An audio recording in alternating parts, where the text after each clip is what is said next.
వల్లనే మనకి ఇవన్నీ తెలుస్తున్నాయి. ఉనికి ఎరుక అనే లక్షణం ఒకటే ఉన్నది, అది అంతటా వ్యాపించింది. అది ఉన్నందువల్ల మనకి కనిపించేవన్నీ వేరే వేరే వస్తువులు, వేరే వేరే విషయాలు తెలుస్తాయి. ఇప్పుడు కాంతి ఉంది, కాంతి ఒకటే, కానీ కాంతి ఉన్నట్లయితే మనకి ఇవన్నీ తెలుస్తుంది.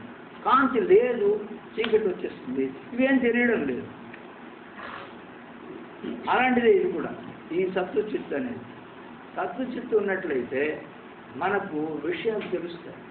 అది స్థూలమైన విషయాలు కావచ్చు, ఇలాగ నామరూపాలు, సూక్ష్మ విషయాలు కావచ్చు, గాలి, శబ్దాలు ఇలాంటివి, ఇంకా సూక్ష్మమైన విషయాలు కావచ్చు. ఇంకొంచెం వెనక్కి పోవాలి. నా శరీరం ఉంది, నా శరీరంలో ఈ చేతికి 5 వేళ్ళు ఉన్నాయి. ప్రతి వేలుకు ఒక పేరుంది. ఇది చిన్న వేలు, ఇది ఉంగరపు వేలు, ఇది పెద్ద వేలు, ఇది చూపుడు వేలు, ఇది బొటన వేలు. చూడండి, ప్రతిదానికి ఒక నామం ఉంది, దానికి ఒక రూపం కూడా ఉంది. నామరూపాలు ఉన్నాయి ఇక్కడ.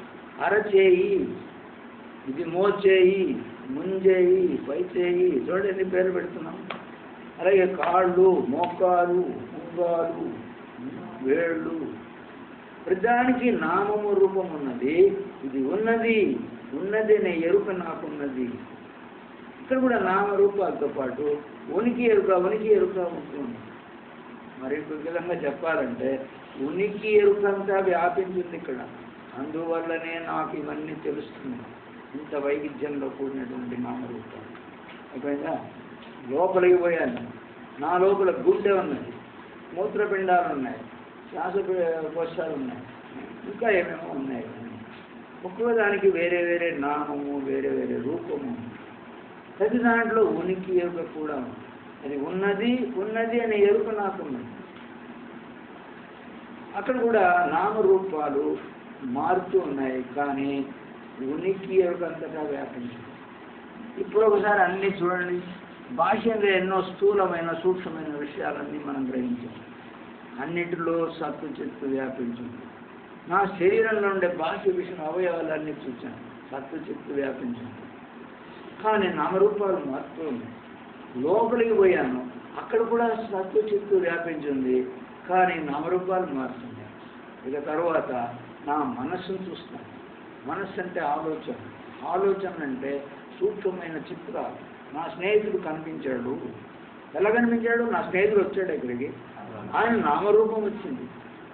వెంటనే గుర్తించాను, నా స్నేహితుడు నాకు కనపడతాడండి కల్లో అంటున్నాను. కాబట్టి ఈ సూక్ష్మమైనటువంటి వ్యవహారం, మానసిక వ్యవహారం తక్కువ, అక్కడ కూడా నామరూపాలే ఉన్నాయి. కానీ సూక్ష్మమైన నామరూపం, వాటినే మనం ఊహలు, ఆలోచనలు అని చెప్తాం. కానీ అవి ఉన్నవి, అది ఉన్నది అని నాకు తెలుస్తుంది. ఉనికి ఎరుక ఉన్నది. నా స్నేహితుడి రూపం వచ్చింది, నామము రూపం తెలుస్తుంది సూక్ష్మమైనప్పటికీ. అంతేకాదు అది ఉన్నది, ఉన్నది అని ఎరుక నాకున్నది. వాడు మనసులో ఏమేమో ఆలోచనలు వస్తున్నాయి. వచ్చినప్పుడల్లా అవన్నీ సూక్ష్మమైన రూపాలు, నామరూపాలతో కూడి ఉన్నాయి. అవి కూడా సత్తు చిత్తు వల్లనే తెలుసుకుంటున్నాను. ఇప్పుడు మళ్ళీ ఒకసారి చూడండి. బాహ్యంగా, లోపల, అతి సూక్ష్మంగా, స్థూలంగా అన్ని నామరూపాలు నాకు తెలుస్తున్నాయి. ఉనికి ఎరుక మాత్రం అంతటా వ్యాపించు. ఇన్ని ఉనికి ఎరుకలు ఉన్నాయా? ఉనికి ఎరుకలు ఉన్నాయండి. అది మాత్రం ఒకటిగానే ఉంది. ఉనికి ఎరుక అనేది కాంతి వల్ల అంతా కనపడినట్టుగా, ఇది సత్తు చిత్తు అనేది అటువంటి ప్రకాశం.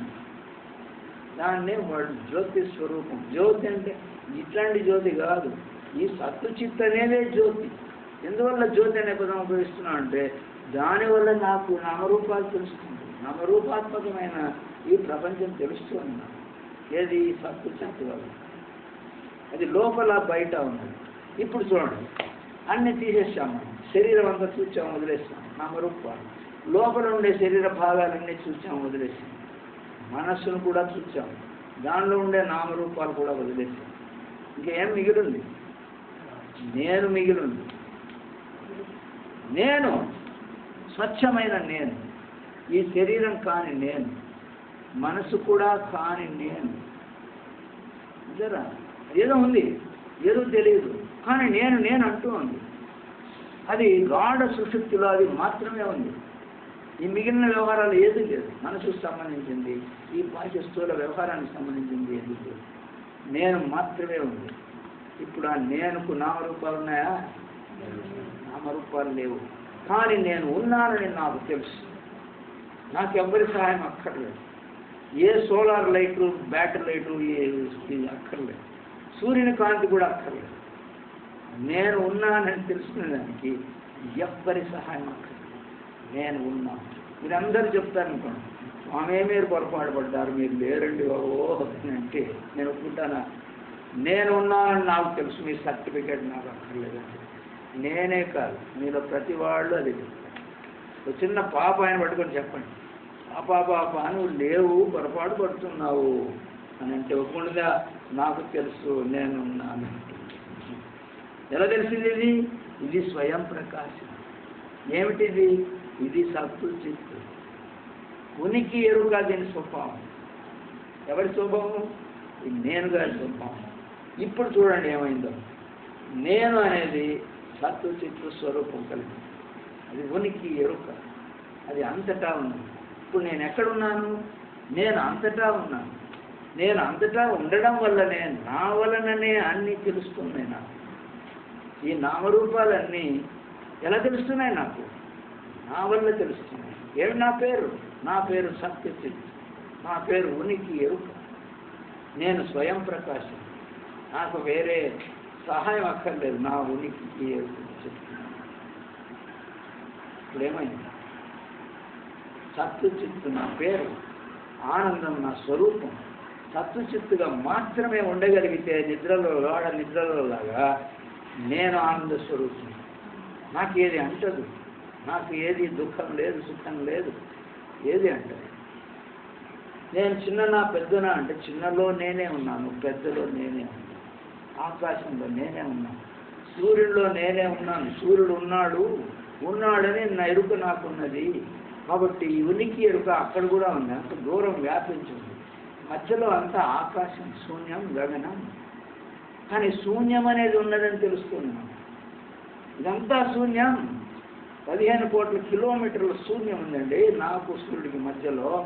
కానీ నా ఎరుకలో ఉన్నది నేనున్నాను, ఉన్నానని ఎరుక. ఇప్పుడు ఎక్కడ ఉన్నాను? నేను అంతటా ఉన్నాను. నేను లోపల బయట ఉన్నాను. నా పేరు సత్తుచిత్తు ఆనందం. సచ్చిదానం అంటే నేనే, స్వచ్ఛమైన నేను. ఈ శరీరము, మనస్సు, తొడుగులంతా తీసివేస్తే మిగిలే నేను. ఏమండి ఎట్లా ఉంది?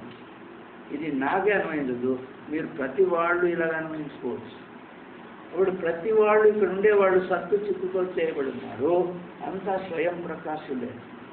కానీ ఎందుకు కనిపిస్తుంది వైవిధ్యం అంటే, ఇదిగో ఈ తొడుగులు తవ్వుకొని ఈ తొడుగులే నేనని అనుకుంటున్నాడు, భ్రమపడుతున్నాడు, భ్రమలో ఉంటున్నాడు. ఏమిటా భ్రమ? తాను సత్తు చిత్తు ఆనంద స్వరూపి అయితే తాను ఈ శరీరం అనుకుంటున్నాడు, నలుపు తెలుపు అంటున్నాడు, పొడుగు పొట్టి అంటున్నాడు, మగ ఆడ అంటున్నాడు, ఏమేమో చెప్తున్నాడు తన గురించి. అన్ని అబద్ధాలే. ఎందువల్ల చెప్తున్నాడు ఈ అబద్ధాలు అంత ఘాటుగా అంటే, భ్రమలో పడి ఉన్నాడు. భ్రమ. అప్పుడు బ్రహ్మసూత్రాలు నేర్చుకుంటే బ్రహ్మం యొక్క రహస్యం బయటపడుతుంది. తనుదానెరిగిన తానేపో బ్రహ్మం విశ్వదాభిరామ వినురవేమ అని యోగి వేమ ఎప్పుడో చెప్తున్నాడు. ఇప్పుడు మళ్ళీ ఏం చెప్తున్నాడు రమణ మహర్షి? మీకు 3 అవస్థలు ఉన్నాయి, జాగ్రత్త, సుషుప్తి అవస్థ, స్వప్నావస్థ ఉన్నాయి. కానీ 4వ స్థితి ఒకటి ఉన్నది. ఏమిటా 4వ స్థితి అంటే, నువ్వే ఆ 4వ స్థితి.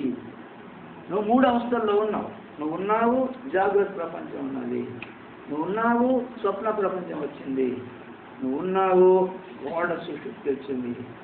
ఇవన్నీ వస్తున్నాయి, పోతున్నాయి ఒకదాని తర్వాత. సినిమా సీన్ లాగా జాగ్రత్త అవస్థ పోయింది, స్వప్నావస్థ వచ్చింది, స్వప్నావస్థ పోయింది, ఓడ సుషుప్తి వచ్చింది, అది పోయింది. ఏం మిగిలింది? నేనే మిగిలాను. ప్రతి చోట నేనున్నాను. నా మీద ఈ డ్రామా జరిగింది, ఈ డ్రామాలన్నీ పోయాయి సీన్స్, నేను మిగిలాను. కాబట్టి ఎవరు తురీయ అవస్థ అంటే నేనే, స్వచ్ఛమైన నేను మాత్రమే ఉండే నేను. ఏమిటి నేను? సత్యచిత్త ఆనందమైన స్వరూపం. సచ్చిదానందం అంటే ఎవరు అంటే నేనే అది. యోగి రామయ్య గారు నిర్యాణం అయ్యేటప్పుడు నేను ఉన్నాను అక్కడ. ఆయన తీసుకుపోయాము, ఏదో ఒంట్లో బాగోలేదు అని అనిపించింది. కారులో తీసుకెళ్ళాం మెడ్రాస్. తీసుకెళ్తే ఆయన శిష్యుడు ఒక ఆయన ఉన్నాడు, డాక్టర్, ఆయన దగ్గర తీసుకెళ్ళాం. ఆయన చూసి ఎందుకు బలహీనంగా ఉన్నాడని అక్కడ క్లినిక్లో చేర్చారు. క్లినిక్ అంటే వాళ్ళు క్రిస్టియన్ మిషనరీ అది, వాళ్ళు ప్రొవైడ్ చేస్తారు ఫెసిలిటీస్, బెడ్ నర్స్ అంతా ఇస్తారు, డాక్టర్లు చూసుకుంటారు. అంతా సెటిల్ అయిపోయిన తర్వాత ఆ డాక్టర్కి అనుమానం, ఏం మాట్లాడడం లేదు, 2 రోజులుగా మాట్లాడడం లేదు, కొంతమంది చూస్తున్నాడు. తన వ్యవహారం కూడా తాను ఎవరన్నా చేసుకుంటారు అన్నట్టుగా ఉన్నాడు. అప్పుడు ఆయనకు ఈయన మామూలు స్థితిలో ఉన్నాడా, కోమా లాంటి స్థితిలో ఉన్నాడా అని అనుమానం వచ్చినట్టుంది డాక్టర్కు. ఆయన అడుగుతున్నాడు, మీరు ఇప్పుడు ఎక్కడున్నారో తెలుస్తుందా అని అడుగుతున్నాడు. అడిగితే ఆయన, మేము అంతటా ఉన్నాం. అది ఒక్కడే మాట, ఆఖరి మాట మాట్లాడింది. అంతకుముందు 2 రోజులు మాటలు లేదు, ఆ తర్వాత మళ్ళీ మాట్లాడలేదు. ఒకరోజు ఉన్నాడు, ఒకరోజు అవుతుందే మనుషులు పోతుందే శరీరం వదిలిపెట్టాడు. కానీ నేను అక్కడే ఉన్నాను ఆయన దగ్గరే, కానీ నాకేం అర్థం కాలేదు ఆయన చెప్పినప్పుడు. ఏమిటో ఒక మాట కూడా చెప్పలేదు నాకు, పోతా అని కూడా అనుకున్నాను నేను. ఆ తర్వాత ఇగో ఎక్కడెక్కడో తిరిగాము, ఏమేమో అయింది, ఈ ఆత్మ పరిశోధన యోగం అనేది చెప్తూ ఉంటే అప్పుడు క్రమేణా అప్పుడు నాకు అర్థమైంది. ఓ దీని సంగతి చెప్తున్నాడు ఆయన. తాను సచ్చిదానంద స్వరూపం అని ఆయన భావిస్తున్నాడు. ఎప్పుడు ఆ స్థితిలో ఉన్నాడు ఆయన. మామూలుగా ఉన్నట్టు కనిపిస్తున్నాడు మిగిలిన వాళ్ళకు, ఆయన మామూలుగా లేడు. అది ఎవరో ఒకరిద్దరు మాత్రమే ఆయన చూసినప్పుడు ఆ మాదిరిగా వర్ణించారు. ఇప్పుడు ఆయన ఉన్నాడు పరమశ యోగానంద అని, యోగి ఆత్మకథ అని రాశారు. ఆయన కలుసుకున్నాడు అది రమణాశ్రమంలో. ఆయన అక్కడ పోయిన తర్వాత అమెరికా వార్తలు చెప్పాడు, నేను గొప్ప మహాత్ముని చూశాను, ఆయన ఎప్పుడు తను అంటాడు, ఆయన గొప్ప జ్ఞాని అంటాడు. ఇంకొక ఆయన పాప రామ్దాస్ అని కంచన్గఢ్లో ఉంటాడు, ఆయన కూడా గొప్ప స్వామి అంటారు. ఆయన జరిగిన యాత్రలో పోతూ ఆయన అయిపోయాడు. ఆయన కూడా వర్ణించాడు, ఆయన పుస్తకంలో రాసుకుంటాడు. ఇట్లా ఒక మహాత్ముడు వచ్చాడు, ఆయన బయట చూడడం లేదు, వాళ్ళు చూస్తున్నాయి కానీ బయట చూడడం లేదు. ఆయన లోతు చూపే అని ఇంత వర్ణించాడు. అంటే ఆయన మామూలుగా కనిపిస్తున్నాడు మిగిలిన వాళ్ళకు, కానీ ఆయన ఎప్పుడు ఈ స్థితిలో ఉన్నాడు. ఏ స్థితిలో ఇప్పుడు మనం వర్ణించిన అంతటా ఉన్నాను. మీరు కూడా అమారిగా అయిపోవాలి. అమారిగా అయిపోవాలంటే ఏం చేయాలి మీరు? ఏమిటో సాధన, ఏమిటంటే సాధన, ఏదైనా పట్టి సాధన చేయడం. ఎలాగా సాధన ద్వారా ఏమిటి ఆ సాధన అని అడుగుతున్నాను. ఓ అని అరవడమా, ఓంకారం చేయడమా సాధన అంటే?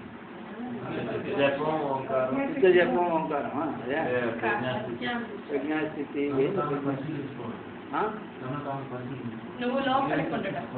నీ లోపల ఉండడం, అబ్జర్వ్ చేయాలి ఎప్పుడు. అంతేనా? అంతర్గతంగా లీనం అవ్వడం. ఎవరు? నేను. ఎవరా నేను? ఇప్పుడు మనం ఏం చేసాం ఇందాక? లాస్ట్ ఐటమ్ అని ఎజెండా ఏం చేసింది? నేనుగా ఉండేదానికి ఏం చేశాము? విచారణ చేశాము. విచారణ అంటే ఇది 10 నిమిషాల్లో జరిగింది విచారణ. ఈ విచారణ చేయాలి, ఇదే సాధన, అన్నిటికన్నా గొప్ప సాధన. ఇది చేయాలి అంటే అవన్నీ చేయాలి. ఆ ఓంకారాలు ఘీంకారాలు అవన్నీ చేస్తే మీ మనసు సూక్ష్మమై శుద్ధమై అంతర్ముఖము చెంది అప్పుడు మీకు ఈ విషయం తెలుస్తుంది. ఈ విచారణ సాధ్యమవుతుంది. ఈ విచారణ చేయాలంటే మీకు అర్హత ఏమిటి అంటే అదిగో దానివల్ల వస్తుంది. కాబట్టి అది కూడా ఇంపార్టెంట్. కాబట్టి రేపు ఓంకారం చేసినప్పుడు మీరు అన్ని 6 పద్ధతులు చేయాలి. 5 నిమిషాల్లో చేయించాం కదా, అరగంటలో అయిపోయింది. 5 ముక్కలు. మరి అదంతా కలిపి ఒక ఓంకారం. వాళ్ళు ఓంకారం ఏంటంటే ఊరినే అరిచి గమ్మన ఉండడం, లేదు చిత్త జపం చేస్తున్నానని నిద్రపోవడం కాదు. ఏం చేయాలి అంటే ఇదిగో ఈ 6 మెట్లు ఎక్కాలి. ఎక్కితే అప్పుడు మీరు ఫైనల్గా వస్తారు ఓంకారం దగ్గర. ఏమిటి ఓంకారం అంటే? సచ్చిదానంద పరబ్రహ్మ, సచ్చిదానంద లేదు కృష్ణ పరమాత్మ, అట్లా అర్థం చేసుకోండి. కాబట్టి ఆయనగా అయిపోవాలి మనసులో బ్రహ్మభావంతో ఎండ్ చేస్తాం, ప్రజ్ఞాప్రత్యక్షం చేస్తాం. కాబట్టి ఈ విధంగా మరల చేశారనుకోండి, అప్పుడు మీకు ఆ ప్రజ్ఞలో నిలబడ్డం అంటే ఏమిటో, విశ్వజనీయమైన ప్రజ్ఞలో నిలబడ్డం అంటే ఏమిటో అవగాహనకు వస్తుంది. అప్పుడు ఇది కూడా చేయాలి. ఇప్పుడు మనం చేసేది నామరూపాలు సత్తు చిత్తు ఆనందం కలిసి ఉన్నాయి, ప్రపంచం అంతా అలాగే ఉంది. ఇప్పుడు ఈ విధంగా విశ్లేషణ చేస్తే అప్పుడు నామరూపాన్ని తొలగిస్తారు. అవి భ్రమలు మారుతున్నాయి, ఎప్పుడూ మారుతున్నాయి. అవి ఈ శరీరం కూడా అలాగే మారిపోతుంది. తర్వాత మరణం అంటే ఎవడో విచారం చేసి అది కూడా జ్ఞాపకం తెచ్చుకోవాలి. ఏమిటి మరణం అంటే? చావు. ఏమిటి చావు అంటే? చావు అంటే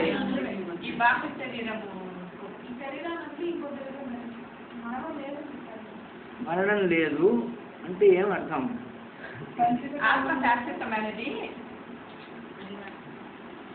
ఇప్పుడు మీరు ఎన్నిసార్లు చచ్చారు? మరణమే లేదు. జీవితంలో ఎన్నోసార్లు చచ్చారు. అంటే భౌతికంగా శరీరానికి తప్ప మరణం, ఆత్మగా మరణం లేదు. నిజమే, కానీ మీరు ఎన్నిసార్లు చస్తున్నారు జీవితంలో అది గుర్తు తెచ్చుకోవాలి. మీరు చిన్న పాపగా ఉన్నారు, ఆ పాప చనిపోయినాడు. Seenu of this size died. Boy Seenu has come. Boy Seenu కూడా చచ్చిపోయాడు. ఇంకోటి వచ్చాడు యువక సీనుడు, ఆయన చచ్చిపోయాడు. ఇప్పుడు మిడిల్ ఏజ్ సీనుడు ఉన్నాడు, ఈయన చచ్చిపోతాడు. ఈయన చచ్చిపోయి ముసలి సీను వస్తాడు ఒక ఆయన తర్వాత. ఆ ముసలి సీను కూడా చచ్చిపోతాడు. అప్పుడు వేరే ఇంకో శరీరం వస్తుంది. ఇప్పుడు ఎన్నో శరీరాలు మారే నీకే, కానీ నువ్వు ఏడవడం లేదు. మరో ఏడ్చావా? ఆ పాప చచ్చిపోతే, పాప సీనుడు చచ్చిపోతే ఈ బాలసీనుడు ఏడవడం లేదు. నేను పెరిగాను అంటున్నాడు. ఈ బాలసీనుడు యువక సీనుడు అయితే ఈ సీనుడు అయ్యో నా బాలసీను పోయాడే అని ఏడవడం లేదు, అయిగానే ఉన్నాడు. కానీ ముసలి సీనుడు వచ్చినవాడు మాత్రం ఏడుస్తాడు. అయ్యో నేను యవ్వనం అంతా పోయింది, నా నల్ల వెంట్రుకలు పోయి తెల్ల వెంట్రుకలు వచ్చాయి, పోయో మరో అని ఏడుస్తాడు. ఇంకా పెద్దగా ఏడుస్తాడు ఆ ముసలి పోయేటప్పుడు. కానీ ఏడవలసిన అవసరమే ఉంది. చిన్నప్పటి నుంచి చస్తూనే ఉన్నావు. అంతేకాదు ప్రతిరోజు నీ శరీరం మారిపోతుంది. నిన్నటి నీవు ఈరోజు లేవు, రేపు ఉండవు. ఎన్నో మార్పులు వచ్చాయి. ఎక్కడ? మాలిక్యూల్ లెవెల్లో, అణువులు అణు సముదాయాల స్థాయిలో ఎన్నో మార్పులు వస్తున్నాయి. నిన్న సినిమా చూశారు, ప్రతి 3 నెలలకు స్కిన్ అంతా మారిపోతుందని చెప్తున్నాడు. దీంట్లో కొన్ని లక్షల జీవకణాలు నశిస్తున్నాయి, పుడుతున్నాయి మన శరీరంలో, రక్త కణాలు లెవెల్లో అంటున్నాయి. 10 సంవత్సరాలకు ఒకసారి నీ శరీరం అంతా మారిపోతుంది అంటుంది. కొత్త శరీరం వస్తుంది పాత జీవకణాలు. ఇవంతా చావు చావు చావు కదా. ఎన్నోసార్లు చస్తున్నావు, రోజు చస్తున్నావు. కాబట్టి చచ్చేదానికి భయపడ్డనందుకు అని అంటున్నావు.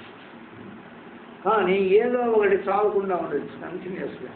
నేనే నేనే నేనే బోలుండి, నేనే అది, నేనే నేనే అంటున్నాను ప్రతిసారి. నిజమే, ఆ నేనే నువ్వు, నేను మాత్రమే నీవు. ఈ మిగిలిన వ్యవహారం అంతా కూడా చచ్చిపోయేవే. పోయేదాన్ని పట్టుకుంటే లాభం లేదు. ఇట్ట తప్పదు సావు, ఇట్ట తప్పదు పుట్టు, తప్పని దానికై తగదు వదపు అంటాడు కృష్ణ భగవాన్. సరేనండి, అది 20 నిమిషాలు అయిపోయింది. టాపిక్ హార్ట్ ఇవ్వడం గురించి చెప్పారు కదా మన మధ్య. రెడీ కృష్ణభగవానికి అక్కడ హార్ట్ ఇవ్వాలి ఎందుకు వచ్చిందని చెప్పాను. టాపిక్ కంప్లీట్ రేపు కంప్లీట్ చేద్దాం. పోండి, పోయి సమాధిలోకి పోండి.